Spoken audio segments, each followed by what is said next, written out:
हमारा आज का ये वीडियो उन सभी स्टूडेंट के लिए है जिन्होंने BSc first year second semester में बॉटनी लिया हुआ है और उनके एग्ज़ाम होने वाले हैं।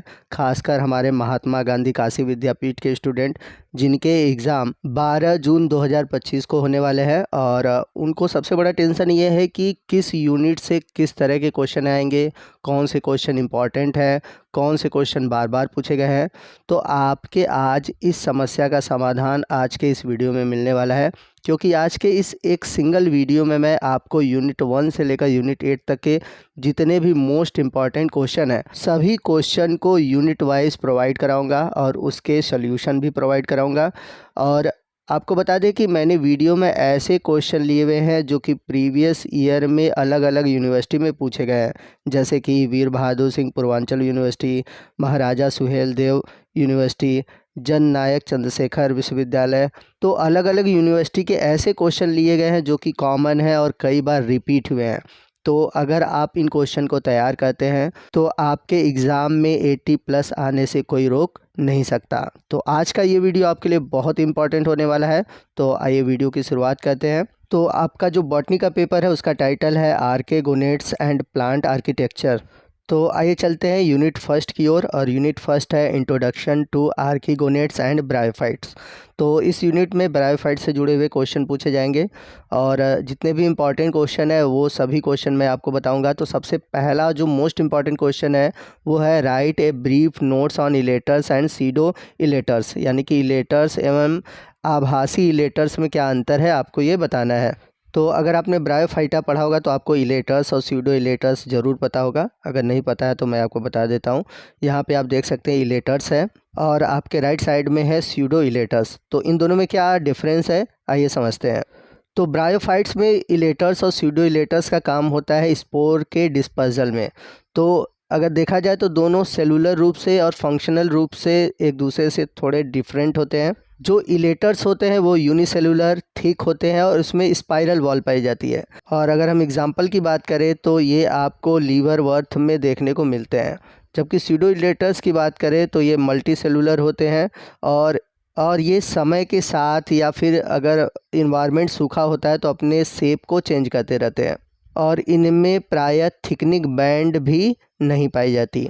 तो जो स्यूडो इलेटर्स होते हैं वो प्रायः आपको हॉर्नवर्थ में देखने को मिलते हैं। आइए चलते हैं यूनिट फर्स्ट के अगले क्वेश्चन की ओर। अगला क्वेश्चन है right similarities between bryophytes and algae, name any two bryophytes. तो ब्रायोफाइट्स और शैवाल के बीच क्या समानता है ये आपको बताना है, किन्हीं दो ब्रायोफाइट्स के नाम लिखने हैं। तो अगर हम एल्गी और ब्रायोफाइट्स में सिमिलरिटी को देखें तो दोनों के जो प्लांट बॉडी होती है वो थैलस लाइक होती है, दोनों ही ऑटोट्रॉफिक न्यूट्रिशन होते हैं और दोनों में ही वस्कुलर बंडल जो होते हैं या फिर जो कह सकते हैं जो वस्कुलर टिश्यू होते हैं वो अब्सेंट होते हैं।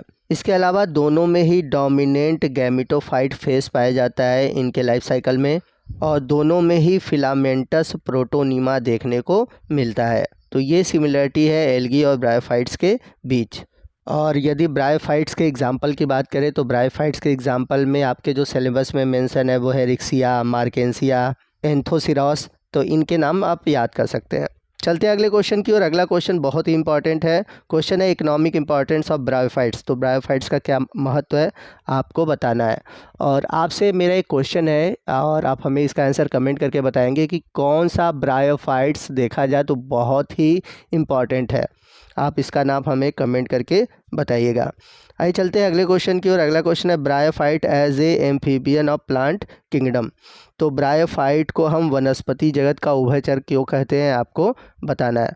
तो अगर आपने पढ़ा होगा तो आपको पता होगा कि जो ब्रायोफाइट्स होते हैं जनरली ये आपको टेरेस्ट्रियल हैबिटेट में दिखेंगे, लेकिन जब इनमें रिप्रोडक्शन होने वाला होता है तो ये एक्वेटिक यानी कि जल का यूज़ करते हैं। तो इस वजह से इनको बोला जाता है एम्फीबियन ऑफ प्लांट किंगडम। आइए चलते हैं अगले क्वेश्चन की ओर। अगला क्वेश्चन है जो कि शॉर्ट नोट पर आधारित है। पहला है आर्चिगोनियोफोर ऑफ मार्केंसिया। तो मार्केंसिया का जो आर्चिगोनियोफोर है उसका स्ट्रक्चर बताना है। उसी तरह मार्केंसिया का एंथ्रीडियोफोर भी पूछा जाता है, तो ये दोनों क्वेश्चन तैयार रखिएगा। अगला है एंथोसिरॉस का जो कैप्सूल है उसका सेक्शन, ये बहुत ही इंपॉर्टेंट है दोस्तों। एंथोसिरॉस के जो कैप्सूल का सेक्शन है ये बहुत पूछा जाता है और इसमें एक स्पेसिफिक कैरेक्टर्स होता है। इसमें सिम्बियोटिक पाया जाता है, यानी एल्गी जो होते हैं सिम्बियोटिक रूप में पाए जाते हैं। तो आप इस टॉपिक को ज़रूर पढ़ लीजिएगा। अगला क्वेश्चन भी एंथोसिरोस से ही जुड़ा हुआ है। एंथोसिरोस के जो थैलस है उसका इंटरनल स्ट्रक्चर बहुत पूछा जाता है, ठीक। उसका डायग्राम आपको बताना है, तो ये क्वेश्चन इंपॉर्टेंट है, इसको आप ज़रूर तैयार रखिएगा। आप देख सकते हैं कई बार रिपीट हुआ ये क्वेश्चन है। चलते हैं ब्रायोफाइट्स से जुड़े हुए एक बहुत ही इंपॉर्टेंट क्वेश्चन की ओर, जो कि है गेमा कप। तो गेमा कप क्या होता है, आपको इसके ऊपर शार्ट नोट लिखना है। अगर आपने मार्केंसिया पढ़ा होगा तो मार्केंसिया में आपको गेमा कप देखने को मिलता है, तो इस टॉपिक को आप ज़रूर तैयार रखिएगा, ये एग्ज़ाम में क्वेश्चन बहुत पूछा जाता है। अगला क्वेश्चन मार्केंसिया से ही जुड़ा हुआ है। मार्केंसिया के जो रिप्रोडक्टिव आर्गन्स है, जैसा कि अभी पीछे मैंने बताया था आर्चीगोनियोफोर और एंथ्रीडियोफोर, इन दोनों का स्ट्रक्चर बहुत पूछा जाता है। इन दोनों में क्या डिफरेंसेस है वो बहुत पूछा जाता है, तो आप ये दोनों क्वेश्चन ज़रूर तैयार रखिएगा, इसमें से एक क्वेश्चन ज़रूर आता है। ब्रायोफाइट से ही जुड़ा हुआ अगला एक इंपॉर्टेंट क्वेश्चन है, what are the general characters of the bryophytes, यानी कि ब्रायोफाइट्स के मुख्य लक्षण क्या है।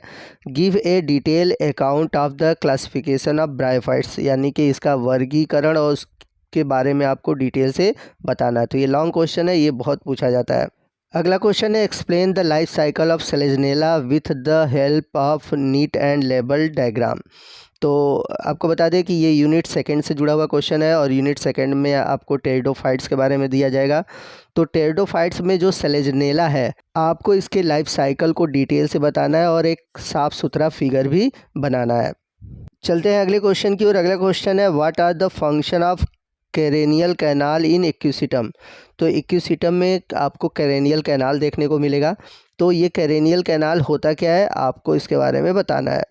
और चलते हैं यूनिट सेकंड के सबसे मोस्ट इम्पॉर्टेंट क्वेश्चन की ओर, और आपको बता दें कि इस क्वेश्चन से हर साल एक क्वेश्चन ज़रूर आता है। अब क्वेश्चन क्या है, पहले तो आपको बता दें कि अलग अलग तरह के जो स्टील होते हैं जो टेरिडोफाइट्स में पाए जाते हैं उनके बारे में पूछा जाता है लॉन्ग क्वेश्चन, या फिर उन्हीं स्टेलर सिस्टम से जुड़े हुए अलग अलग जो प्रकार होते हैं, जैसे कि प्रोटो स्टील है, सिफ्नो स्टील है, इनके बारे में अलग से टॉपिक पूछा जाता है। तो आप ज़रूर याद रखिएगा कि स्टील होते क्या है, ये कितने प्रकार के होते हैं, और उनके एग्जाम्पल भी याद रखिएगा। मोस्ट इम्पॉर्टेंट क्वेश्चन है, आप इस क्वेश्चन को ज़रूर याद रखिए। आप देख सकते हैं कितनी बार एग्ज़ाम में रिपीटेड क्वेश्चन है। और जो भी स्टूडेंट हमारे चैनल पर नए हैं उनको मैं बता दूं कि आपका जो सेकंड सेमेस्टर का बॉटनी का पेपर है उस टॉपिक से रिलेटेड मैंने वीडियो बनाया हुआ है, और उन सभी वीडियो का लिंक मैंने आज के इस वीडियो के नीचे कमेंट बॉक्स में दे रखा है।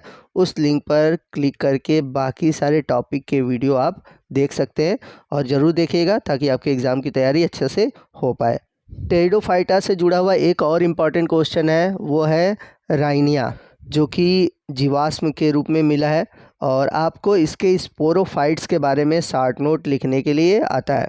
तो देखिए क्वेश्चन या तो स्पोरोफाइट के बारे में आएगा या फिर इसके मॉर्फोलॉजी और एनाटॉमी के बारे में आएगा। तो जनरली आपको इससे मॉर्फोलॉजी देखने को मिलता है। टेरिडोफाइट से जुड़ा हुआ एक और इम्पॉर्टेंट क्वेश्चन है, write A notes on heterospory. तो हेट्रोस्पोरी पर आपको टिप्पणी लिखनी है। आज चलते हैं यूनिट थर्ड की ओर। यूनिट थर्ड है जिम्नोस्पर्म। जिम्नोस्पर्म से जुड़ा हुआ हमारा पहला जो क्वेश्चन है, write a brief notes on economic importance of cycas.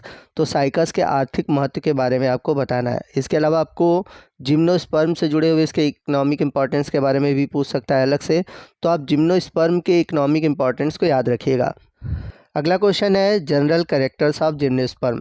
तो जिम्नोस्पर्म के जो कैरेक्टरिस्टिक है सामान्यतः वही आपको बताना है, तो अलग से ये क्वेश्चन कभी कभी पूछ देता है। अगला क्वेश्चन है, describe external morphology of Pinus. तो पाइनस का जो एक्सटर्नल मार्फोलॉजी है वो बताना है। और पाइनस से जुड़ा हुआ एक इम्पॉर्टेंट क्वेश्चन ये भी है कि आपको पाइनस का जो नीडल है उसका टीएस पूछा जाता है, तो ये ज़रूर याद रखिएगा, बहुत ही इंपॉर्टेंट है। जिम्नोस्पर्म से जुड़ा हुआ अगला इंपॉर्टेंट क्वेश्चन है, एलएस ऑफ साइकस ओव्यूल। तो साइकस के ओव्यूल का फिगर आता है। साइकस का कोलोरॉइड रूट्स भी बहुत इंपॉर्टेंट है, इसको ज़रूर याद रखिएगा। और साइकस का जो लीफलेट है उसका टीएस भी पूछा जाता है। अब यहाँ पर आपसे एक क्वेश्चन है कि जो साइकस का लीफलेट है, ठीक है, उसमें कौन सा एक यूनिक फ़ीचर पाया जाता है? अगर आपको ये पता है तो आप हमें कमेंट करके बताइएगा, नहीं भी पता है तो आप कमेंट करिएगा, मैं आपको उसका आंसर बताऊंगा। और ये क्वेश्चन अक्सर एग्ज़ाम में पूछा जाता है, खासकर आपके जो कम्पिटिटिव एग्ज़ाम होंगे टीजीटी पीजीटी के, वहाँ पर ये क्वेश्चन बनता है। आज चलते हैं यूनिट 4 की ओर। यूनिट 4 है पैलियोबॉटनी। तो पैलियोबॉटनी से जुड़ा हुआ जो इम्पोर्टेंट क्वेश्चन है, पहला है पेट्रिफिकेशन। तो पेट्रिफिकेशन क्या होता है ये आपको बताना है। अंबर पे क्वेश्चन पूछा जाता है, अंबर क्या होता है, इसको भी आप तैयार रखिएगा, ठीक है। यूनिट 4 से जुड़ा हुआ अगला जो मोस्ट इंपॉर्टेंट क्वेश्चन है, व्हाट इज़ फॉसिलाइजेशन, यानी कि जीवाश्मीकरण क्या है। Describe the factor affecting the fossilisation, यानी कि जीवाश्मीकरण को प्रभावित करने वाला कारक कौन सा है। अगला जो मोस्ट इम्पॉर्टेंट क्वेश्चन है, जो कि बहुत रिपीट होता है, क्वेश्चन है explain the importance of geological time table, यानी कि भूवैज्ञानिक समय सारणी की उपयोगिता की व्याख्या कीजिए। तो यहाँ पर आपको उपयोगिता पूछा गया है, लेकिन आपको बता दें कि जियोलॉजिकल टाइम स्केल पूछा जाता है, तो आप जियोलॉजिकल टाइम स्केल याद रखिएगा। चलते हैं अगले क्वेश्चन की ओर। अगला क्वेश्चन है write A notes on annual ring, यानी कि वार्षिक वलय क्या है, इस पर आपको टिप्पणी लिखना है। अगला क्वेश्चन कॉम्प्लेक्स टिश्यू के बारे में पूछा गया है, और आपको बता दें कि ये जो क्वेश्चन है अगले यूनिट से जुड़ा हुआ है, यानी कि इस यूनिट का ये क्वेश्चन नहीं है, यूनिट 6 या 7 से जुड़ा हुआ ये क्वेश्चन है। अगला क्वेश्चन व्हाट इज़ इन्फ्लोरेसेंस, यानी कि पुष्पक्रम क्या है। अलग अलग प्रकार के इन्फ्लोरेसेंस के बारे में आपको बताना है, जो कि एंजियोस्पर्म में पाए जाते हैं। तो बात करते हैं यूनिट 6 की, जो कि है प्लांट एनाटॉमी। और जैसा कि मैंने बताया था, जो कॉम्प्लेक्स टिश्यू के बारे में पूछा था वो इसी यूनिट से जुड़ा हुआ क्वेश्चन है। अगला क्वेश्चन है right notes on anatropous ovule. तो एनाट्रोपस ओव्यूल मोस्ट इंपॉर्टेंट है, अगर आपने टाइप्स ऑफ ओव्यूल पढ़ा होगा तो एनाट्रोपस ओव्यूल पूछा जाता है, ससिनोट्रोपस ओव्यूल पूछा जाता है, ठीक। तो जो टाइप्स ऑफ ओव्यूल है, इस टॉपिक को आप ज़रूर पढ़ लीजिएगा। अगला क्वेश्चन है सोलेनो स्टील के बारे में। तो सोलेनो स्टील, ये जो टाइप्स ऑफ स्टील मैंने बताया था टेरिडोफाइट्स में, उसी टॉपिक से जुड़ा हुआ ये क्वेश्चन है। चलते हैं यूनिट 7 की ओर, जो कि है रिप्रोडक्टिव बॉटनी। इससे जुड़ा हुआ जो मोस्ट इंपॉर्टेंट क्वेश्चन है, जो कि बहुत बार पूछा गया है, वो है describe the significance of double fertilization. तो एग्ज़ाम में आपसे डबल फर्टिलाइजेशन क्या होता है ये पूछेगा, और इसका क्या महत्व है ये पूछेगा। तो ये दोनों क्वेश्चन आप तैयार रखिएगा। अगला क्वेश्चन है write A notes on poly embryony. तो बहुभ्रूणता क्या होती है, उस पर आपको टिप्पणी लिखना है, और ये भी क्वेश्चन बहुत रिपीटेड क्वेश्चन है। यूनिट 7 का अगला इंपॉर्टेंट क्वेश्चन है explain the process of mega sporogenesis with the help of label diagram, यानी कि नामांकित चित्र की सहायता से गुरु बीजाणु जनन की प्रक्रिया का वर्णन कीजिए। चलते हैं अगले क्वेश्चन की ओर। अगला क्वेश्चन है व्हाट इज़ इंडोस्पर्म, यानी कि भ्रूणपोष क्या है। Describe the different type of endosperm development. तो विभिन्न प्रकार के भ्रूणपोष के परिवर्धन का वर्णन करना है, और जो भ्रूणपोष है उसका क्या इंपॉर्टेंस है ये बताना है। तो ये क्वेश्चन बहुत ही इंपॉर्टेंट है, और ये कई बार रिपीट हुआ है। अगला क्वेश्चन है व्हाट इज़ पोलिनेशन, यानी कि परागण किसे कहते हैं। Right A detail account on pollination. तो परागण की प्रक्रिया पर आपको एक विस्तृत वर्णन करना है। चलते हैं लास्ट यूनिट की ओर, जो कि है पेलेनोलॉजी। तो इससे जुड़ा हुआ एक क्वेश्चन तो बहुत पूछा जाता है कि पोलन ग्रेन का स्ट्रक्चर आपको बताना है, ठीक, आप वो याद रखिएगा। और एक क्वेश्चन हाल ही में पूछा गया है, वो है पोलन एलर्जी, यानी कि पोलन एलर्जी क्या है, उस पर आपको टिप्पणी लिखना है। तो दोस्तों ये थे इंपॉर्टेंट क्वेश्चन, जो कि यूनिट 1 से यूनिट 8 तक के दिए गए थे। आई होप आपने क्वेश्चन देख लिया होगा, और आपको पता चल गया होगा कि किस तरह के क्वेश्चन एग्ज़ाम में बनते हैं। तो आपको आज का ये वीडियो कैसा लगा कमेंट करके ज़रूर बताइएगा। वीडियो अच्छा लगा हो तो प्लीज़ वीडियो को लाइक करिएगा, अपने दोस्तों में शेयर कीजिएगा, और कोई भी डाउट है आप हमसे कमेंट करके पूछ सकते हैं। तो मिलते हैं अगले वीडियो में अगले टॉपिक के साथ। तब तक के लिए जय हिंद, जय भारत।